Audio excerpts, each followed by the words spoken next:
Dis-Chem and other pharmacies from this week are administering the Pfizer vaccine on their premises, but the public still needs to use the government registration process to book their spot.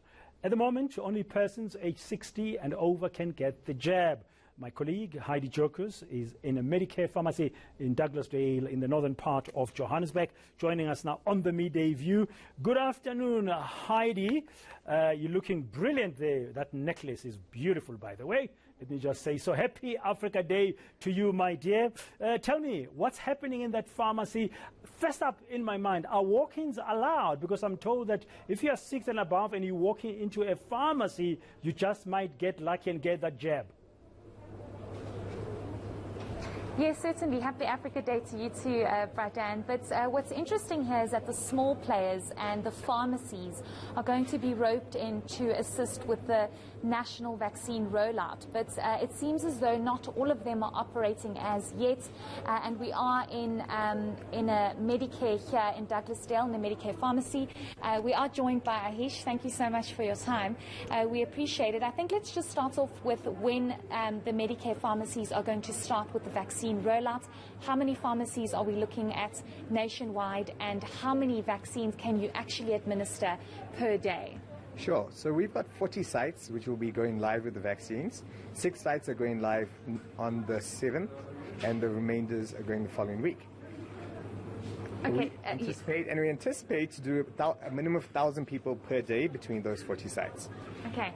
And then just speak to us with regards to whether or not you are going to be relying on the government's electronic vaccination data system, or if you have the capacity to actually take walk-ins, because there is some confusion as to if people live in the area, there's a Medicare close by pharmacy, what do they do in that situation? Sure. So it's a very good question. So we are relying on the EVDS system. However, we will be taking a limited number of walk-ins, but we will assist people to get registered on the system. So we understand that in the community, not everyone has access to the internet, not everyone has a smartphone to register themselves, but it is critical that people do get registered on EVDS as soon as possible to allow for scheduling to occur. In small pharmacy community settings, you can only accommodate a certain number of people on a daily basis. And with COVID regulations still being level 1, we need to be cognizant of overcrowding in certain areas. So we want to help as many people as possible in the safest way possible as well.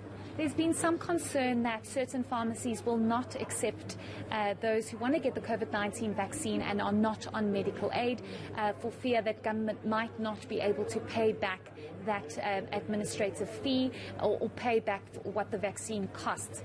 Speak to us about Medicare's stance on this. Will you be accepting those who aren't on medical aid? And if you are accepting those who aren't on medical aid, what is that cost going to look like for the pharmacy group? So we most certainly will be accepting people without medical aid. And there's 2 major reasons for this. One, we are a community pharmacy. Our patients, we've been in here for 50 odd years. Our patients are from the community, and we need to serve our patients. 2, we need to work as a team in this country to tackle this pandemic. If we don't accept medical aid patients, that limits the number of people that will be able to get help quicker. So we most definitely will be assisting medical aid patients and community patients without medical aid. We've got pharmacies in Mpumalanga and Limpopo. Majority of our patients in these areas don't have medical aid. So it's imperative that we are able to service them and protect our elderly population in the next few weeks especially.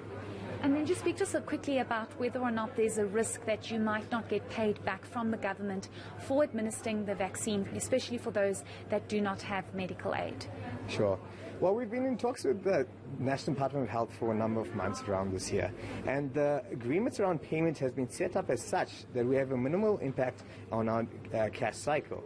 So our distributor is going to sell it to us on a 90-day payment terms. Government has agreed to pay us on a 30-day payment term. So the effect on community pharmacies should be minimal in the long run. Everything is going to be, we'll find out in the next few weeks. Okay, great. Thank you so much. We really appreciate it.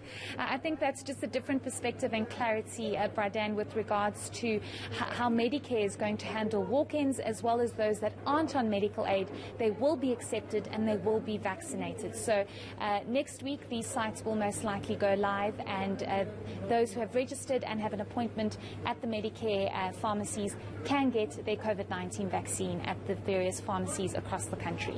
Thank you very much, Heidi, there. the Douglasdale Medicare Pharmacy, giving us the latest how they'll be approaching the COVID-19 vaccination rollout from next week.